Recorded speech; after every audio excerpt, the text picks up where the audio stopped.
రాజకీయ నాయకుల చుట్టూ ఎప్పుడు ఏదో ఒక పెద్ద చర్చ నడుస్తూనే ఉంటుంది కదా. అదేంటి అంటే వాళ్ళ ఆస్తులు ఎంత, వాళ్ళకి ఎన్ని భూములు ఉన్నాయి, వాళ్ళకి ఎన్ని ఇళ్ళు ఉన్నాయి, బ్యాక్గ్రౌండ్ ఏంటి, బ్యాంక్ బ్యాలెన్స్ ఏంటి, ఆ లెక్కలేంటి, వాళ్ళపై ఎన్ని కేసులు ఉన్నాయి, ఇలా politicians financial and criminal background గురించి తెలుసుకోవాలని ఆసక్తి చాలామందికి ఎప్పుడు ఉంటుంది. ఇన్ఫ్యాక్ట్ ఎప్పుడు ఉంటూనే ఉంటుంది. ఇదే అంశంపై తాజాగా association for democratic reform ADR release చేసిన రిపోర్ట్ ఇప్పుడు సంచలనంగా మారింది. ఆస్తుల్లోనైనా కేసుల్లోనైనా దక్షిణాది ముఖ్యమంత్రులే టాప్ ప్లేస్లో ఉన్నారట. మరి ఇండియాలో అత్యంత ధనిక ముఖ్యమంత్రి ఎవరు, ఎవరిపై ఎక్కువ కేసులున్నాయి, తెలుగు రాష్ట్రాల సీఎంలు ఏ స్థానంలో ఉన్నారు, ఈ విషయాలన్నీ ఇప్పుడు క్లియర్గా తెలుసుకుందాం. హలో నమస్తే, వెల్కమ్ టు అవర్ స్ట్రీమ్. నేను సచిన్.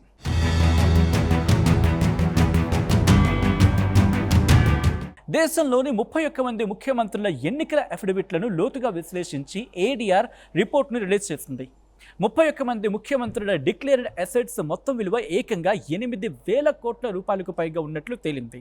ఇందులో ఇంట్రెస్టింగ్ విషయం ఉంది. అదేంటంటే దేశంలోని రిచెస్ట్ టాప్ 3 సీఎంస్ సౌత్ ఇండియన్సే. ఏడీఆర్ రిపోర్ట్ ప్రకారం కర్ణాటక ముఖ్యమంత్రి డీకే శివకుమార్ 1,413 కోట్ల ఆస్తులతో దేశంలోని మొదటి స్థానంలో నిలిచి రికార్డు సృష్టించారు. ఇక రెండో స్థానంలో ఏపీ ముఖ్యమంత్రి చంద్రబాబు ఉన్నారు. ఎన్నికల అఫిడవిట్ డీటెయిల్స్ ప్రకారం చంద్రబాబు మొత్తం ఆస్తుల విలువ దాదాపు 931 కోట్ల రూపాయలకు పైనే ఉంది. ఆ తర్వాతి స్థానంలో తమిళనాడు ముఖ్యమంత్రి జోసెఫ్ విజయ్ ఉన్నారు. ఆయన ఆస్తుల విలువ దాదాపు 648 కోట్లు.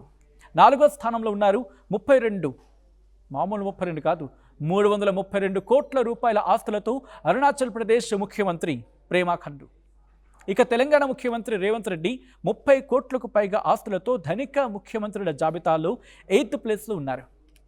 CMs financial, criminal and educational క్వాలిఫికేషన్స్ను అనాలిసిస్ చేసి ఈ లెక్కలను ఖరారు చేసినట్లు ఏడీఆర్ స్పష్టం చేసింది.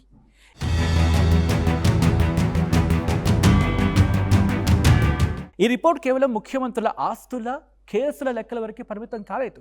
దేశంలోనే ముఖ్యమంత్రుల విద్యార్హతలు, వాళ్ళ వృత్తిపరమైన వివరాలను కూడా బయట చేసింది. ఒక మాటలో చెప్పంటే భయపెట్టేసింది, అంతే బయటపెట్టింది. ఇక హిమాచల్ ప్రదేశ్ ముఖ్యమంత్రి సుఖ్వీందర్ సింగ్ సుఖు ఆస్తుల విలువ ఎంతో తెలుసా? గెస్ట్ చేయండి. 7.81 కోట్లు. ఆయన పోస్ట్ గ్రాడ్యుయేషన్ పూర్తి చేశారు. ఎన్నికల అఫిడవిట్లో తన వృత్తిగా pensioner, private contractor, self employed travel గైడ్గా పేర్కొన్నారు ఆయన. ఇక పంజాబ్ ముఖ్యమంత్రి భగవంత్ మాన్ ఆస్తుల విలువ 1.97 కోట్లు కాగా ఆయన విద్యార్హత ఇంటర్మీడియట్. ఢిల్లీ ముఖ్యమంత్రి రేఖా గుప్తా ఆస్తుల విలువ 5.31 కోట్లు. ఆమె డిగ్రీ పూర్తి చేయడంతో పాటు ప్రొఫెషనల్ అడ్వకేట్గా ఉన్నారు. ఇక హర్యానా ముఖ్యమంత్రి నయాబ్ సింగ్ సైని ఆస్తుల విలువ 5.8 కోట్లు. ఆయన డిగ్రీ పూర్తి చేయడంతో పాటు తన వృత్తిగా స్టోన్ క్రషర్ ఓనర్గా ఉన్నారు. ఇక ముఖ్యమంత్రులపై ఉన్న కేసుల లెక్కలు చూస్తే అసలు కథ ఇంకోలా ఉంది. రాజకీయాల్లో కేసులు ఉండడం కొత్త ఏం కాదు, కానీ దేశంలోనే ముఖ్యమంత్రులపై ఉన్న కేసుల సంఖ్య చూస్తే మాత్రం ఒక ఆసక్తికరమైన విషయం కనిపిస్తుంది. ఎందుకంటే ఈ లెక్కల్లోనూ సౌత్ సీఎంల పేర్లు టాప్లో ఉన్నాయి. దేశవ్యాప్తంగా ఉన్న 31 మంది ముఖ్యమంత్రుల్లో 14 మంది తమపై క్రిమినల్ కేసులు ఉన్నట్లు ఎన్నికల అఫిడవిట్లో ప్రకటించారు. అంటే దాదాపు 45% మంది ముఖ్యమంత్రులపై క్రిమినల్ కేసులు ఉన్నాయి అన్న మాట.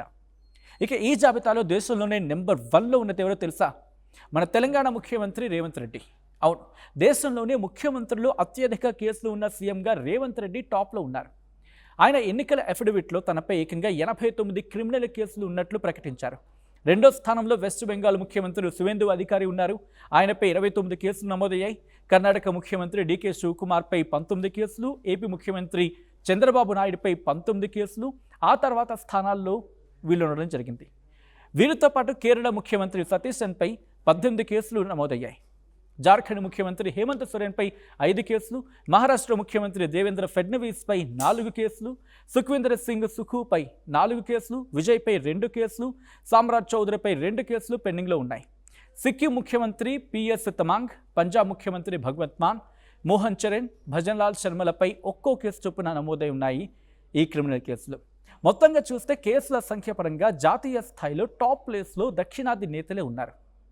100 కోట్ల సంపద, డజన్ల కొద్ది కేసులు ఉన్న సీఎంలు ఒకవైపు ఉంటే అత్యంత స్వల్ప ఆస్తులు ఉన్న నాయకులు కూడా ఈ జాబితాలో ఉన్నారు. దేశంలోనే అత్యంత తక్కువ ఆస్తి ఉన్న ముఖ్యమంత్రిగా జమ్మూ కాశ్మీర్ సీఎం ఉమర్ అబ్దుల్లా ఫస్ట్ ప్లేస్లో నిలిచారు.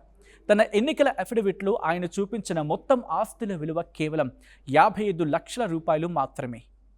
పైగా తనకు ఎలాంటి స్థిరాస్తులు లేవని ప్రకటించారు ఆయన. తర్వాత స్థానాల్లో 85 లక్షల ఆస్తులతో బెంగాల్ ముఖ్యమంత్రి సువేందు అధికారి, రాజస్థాన్ సీఎం భజన్లాల్ శర్మ నిలిచారు. ఈ ఏడీఆర్ రిపోర్టు పరిశీలిస్తే ఆర్థికంగా 31 మంది ముఖ్యమంత్రులలో 15 మంది ఆస్తుల విలువ 11 కోట్ల నుంచి 49 కోట్ల మధ్యలో ఉంది. కేవలం 2 సీఎంల ఆస్తులు మాత్రమే కోటి రూపాయల కంటే తక్కువగా ఉన్నాయి.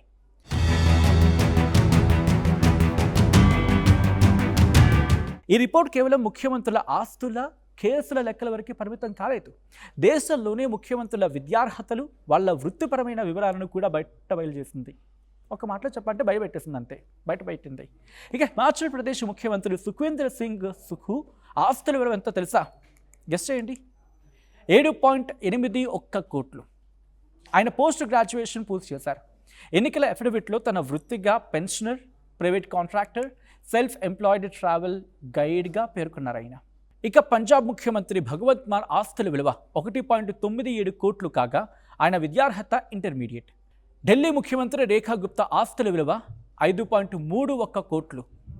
ఆమె డిగ్రీ పూర్తి చేయడంతో పాటు ప్రొఫెషనల్ అడ్వకేట్గా ఉన్నారు. ఇక హర్యానా ముఖ్యమంత్రి నయాబ్ సింగ్ సైని ఆస్తుల విలువ 5.8 కోట్లు. ఆయన డిగ్రీ పూర్తి చేయడంతో పాటు తన వృత్తిగా స్టోన్ క్రషర్ ఓనర్గా ఉన్నారు.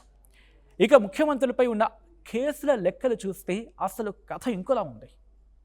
రాజకీయాల్లో కేసులు ఉండడం కొత్త ఏం కాదు, కానీ దేశంలోనే ముఖ్యమంత్రులపై ఉన్న కేసుల సంఖ్య చూస్తే మాత్రం ఒక ఆసక్తికరమైన విషయం కనిపిస్తూ ఉంది.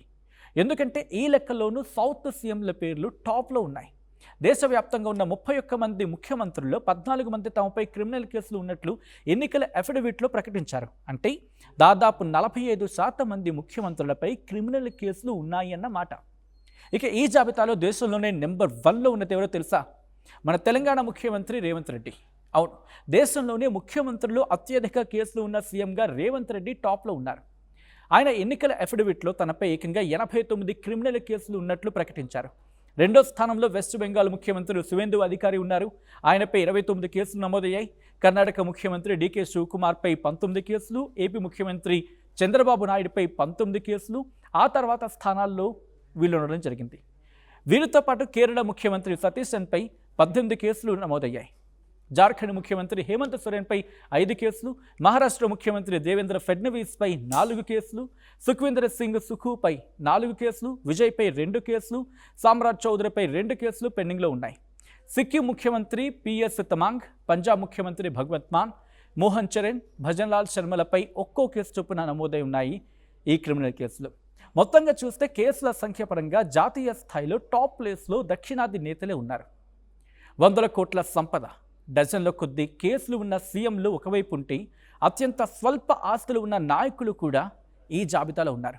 దేశంలోనే అత్యంత తక్కువ ఆస్తి ఉన్న ముఖ్యమంత్రిగా జమ్మూ కాశ్మీర్ సీఎం ఉమర్ అబ్దుల్లా ఫస్ట్ ప్లేస్లో నిలిచారు.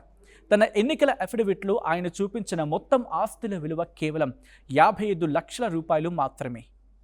పైగా తనకు ఎలాంటి స్థిరాస్తులు లేవని ప్రకటించారు ఆయన. తర్వాత స్థానాల్లో 85 లక్షల ఆస్తులతో బెంగాల్ ముఖ్యమంత్రి సువేందు అధికారి, రాజస్థాన్ సీఎం భజన్లాల్ శర్మ నిలిచారు.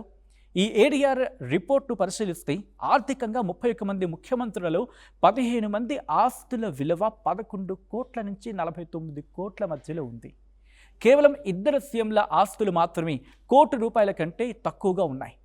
మొత్తంగా చూస్తే భారత రాజకీయాల్లో ధనబలం, కేసుల ప్రభావం ఎంత తీవ్రంగా ఉందో ఈ రిపోర్ట్ కళ్ళకు కట్టినట్టు చూపిస్తూ ఉంది. మరి ప్రజాస్వామ్యంలో ముఖ్యమంత్రుల ఆస్తులు, వారిపై ఉన్న కేసులకు సంబంధించిన ఈ ఏడీఆర్ రిపోర్టుపై మీ అభిప్రాయం ఏంటి?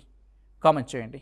ఇలాంటి మరిన్ని powerful political updates and deep analysis కోసం ఆ స్ట్రీమ్ ఛానల్ని వెంటనే, ఇంకా చెప్పాలంటే ఇప్పుడే సబ్స్క్రైబ్ చేసుకోండి.